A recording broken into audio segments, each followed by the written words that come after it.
Best actor The one and only, the superstar, mega star, power star, Pawan Singh.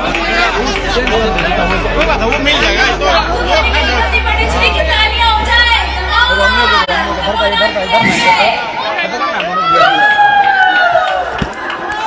And the pretty lady is here.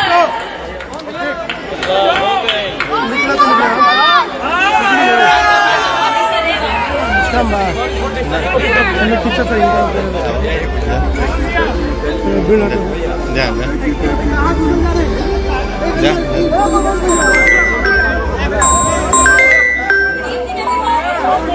देखिए तो अभी अभी भोजपुरी का सबसे बड़ा award show IBFA award show समाप्त हो चुका है, जो कि दुबई में आयोजित हो रहा था, जिसका क्लिप आपने अभी आगे वीडियो में देखा, जिसमें पवन सिंह तमाम फैंस के साथ में सेल्फी लेते हुए नजर आ रहे हैं। दोस्तों आप सभी को एक चीज और बताना चाहूंगा कि अवार्ड शो तो खत्म हो चुका है, लेकिन अवार्ड शो के अंदर बेस्ट सिंगर बेस्ट एक्टर का अवार्ड किसे मिला, सब कुछ मैं आपको इस वीडियो के अंदर बताने वाला हूं। तो देखो यार, पवन सिंह को ही बेस्ट सिंगर का अवार्ड मिला है और बेस्ट एक्टर का भी अवार्ड पवन सिंह को ही मिला है। तो दोस्तों मतलब कि पवन सिंह को बहुत सारा अवार्ड मिला है, लेकिन अभी तक एक ही वीडियो क्लिप सामने आया है, जो कि मैंने पिछले वीडियो में आप सभी को प्रोवाइड करवा दिया था, अपलोड कर दिया था। अगर आप लोगों ने नहीं देखा है तो चैनल पे जाकर के चेक करो, आपको वो वीडियो मिल जाएगा। तो बस आज की इस वीडियो में इतना ही, मिलते हैं किसी नए वीडियो के साथ में। जैसे ही कोई और वीडियो वायरल होगा आप सभी के बीच में लेकर के आऊंगा। तब तक के लिए चैनल को सब्सक्राइब करके जरूर से रखिएगा। तो चलिए मिलते हैं किसी नए अपडेट के साथ में दोस्तों।